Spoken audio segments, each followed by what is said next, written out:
ഇനി ആ നാവ് കൊണ്ട് എന്റെ അച്ഛൻ എന്തേലും പറഞ്ഞാലുണ്ടല്ലോ. പറഞ്ഞ നീ എന്തിയോടി? നീ ആരെയടി ഭീഷണിപ്പെടുത്തുന്നേ? അല്ലെങ്കിൽ അത്രയും വലിയൊരു പടക്കം സൂര്യയുടെ ദേഹത്ത് വീട് പൊട്ടിയത് എങ്ങനെയാടി? അറിയണോ നിങ്ങക്ക്? എന്റെ സൂര്യ സാറിനെ കൊല്ലാൻ ശ്രമിച്ചത് ആരാണെന്ന് അറിയണോ?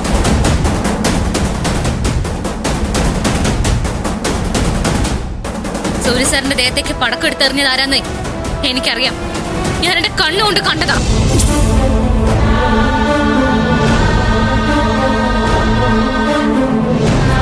അച്ഛനെ രക്ഷിക്കാൻ വേണ്ടി ഇനി ആരുടെ തലയിലടി നീ കുറ്റം ചാർത്താൻ പോന്നെ? നീ നോക്കിക്കോ, വേണോന്ന് വിചാരിച്ച നിന്റെ ആ നെറുകെട്ട അച്ഛനുണ്ടല്ലോ സുദേവൻ, അയാളെ നിന്റെ വീടിനകത്ത് കയറി പോലീസുകാരെ കൊണ്ട് അറസ്റ്റ് ചെയ്യിപ്പിക്കും ഞങ്ങള്.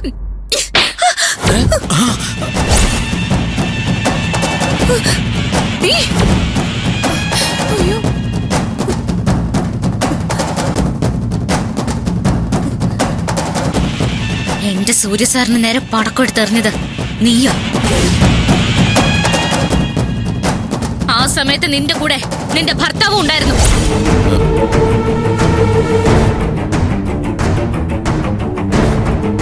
ഇത് ഞാൻ കണ്ടില്ല എന്ന് കരുതിയോ?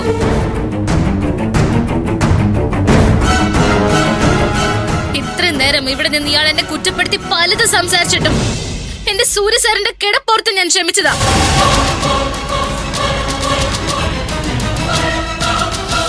എന്റെ സൂര്യ സാറിന് എന്തെങ്കിലും സംഭവിച്ചാലുണ്ടല്ലോ, കൊന്നുകളയുന്നില്ല ഞാൻ.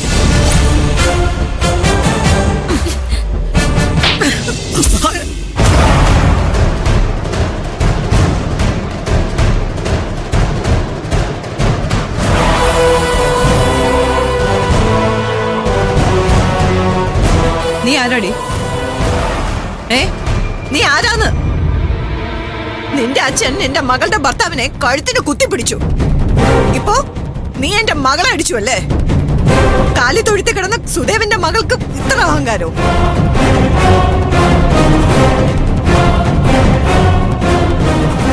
ഇതുവരെ നീ എന്റെ കുടുംബത്തിൽ നിന്ന് ഇറങ്ങി പോവാൻ മാത്രമേ ഞാൻ ആഗ്രഹിച്ചിട്ടുള്ളൂ.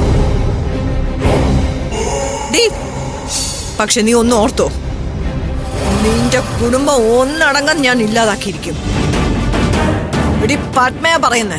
പത്മ മിണ്ടി പോരുത്, മിണ്ടരുത് നിങ്ങള്. ഇവളെ ന്യായീകരിക്കാൻ ഇനി നിങ്ങൾ ശ്രമിച്ചോണ്ടല്ലോ, ഓരോ മര്യാദ ഞാൻ നിങ്ങളോട് കാണിക്കില്ല. അവളുടെ ഒരു കണ്ടുപിടുത്തം, ഇന്ദ്രജയം വിജയാണ് സൂര്യ അപകടപ്പെടുത്തിയത്. എന്തിന്? അങ്ങനെ ഒരു കാഴ്ച ഇവള് കണ്ടിരുന്നെങ്കിൽ ആ നിമിഷം ഇവള് വിളിച്ചു പറയുമായിരുന്നില്ലേ? ഇത്രയും നേരം അതിനുവേണ്ടി കാത്തിരിക്കുമായിരുന്നോ? അല്ല, നിങ്ങൾ പറയും. അതെ അങ്കിൾ, നമ്മളെ പറ്റി പറഞ്ഞാൽ ആരും വിശ്വസിക്കുമല്ലോ. അതുകൊണ്ട് എല്ലാവർക്കും പറയാൻ എളുപ്പമാ.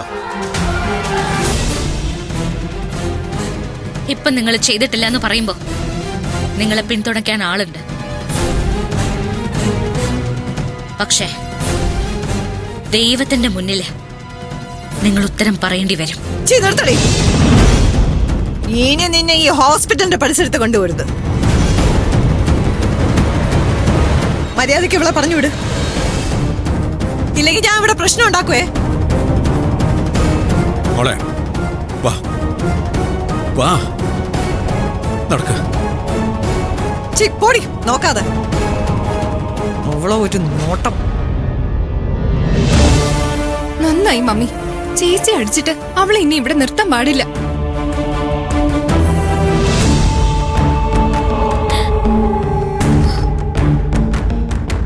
ഞാൻ ചെയ്ത തെറ്റ സർ.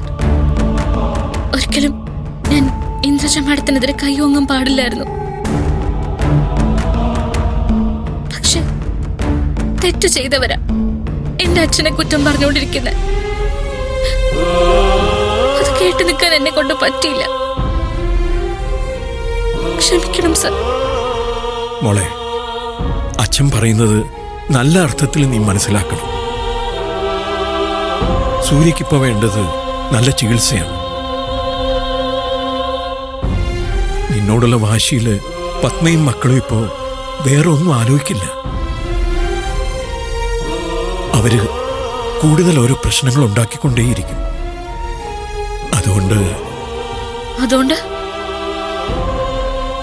അതുകൊണ്ട് മോള് വീട്ടിലേക്ക് തിരിച്ചു പോണം. സാർ എന്നെ പുറത്താക്കാണോ? അല്ല കുട്ടി, ഇവിടെ ഇരുന്നാലും പുറത്തിരുന്ന് കരയാനല്ലേ നിനക്ക് പറ്റൂ. മോൾ അവിടെ ചെന്നിരുന്ന് പ്രാർത്ഥിക്കുക. പ്രശ്നങ്ങൾ ഉണ്ടാവാതിരിക്കാൻ വേണ്ടിയാ ഞാൻ മോളോട് റിക്വസ്റ്റ് ചെയ്യുന്നത്. ഞാനിപ്പോ വലിയ തെറ്റ് ചെയ്ത ആളാ അല്ലേ സാർ? എനിക്ക് എന്റെ സാറിന്റെ അടുത്ത് നിൽക്കാനുള്ള യോഗ്യത പോലും ഇല്ല അല്ലേ?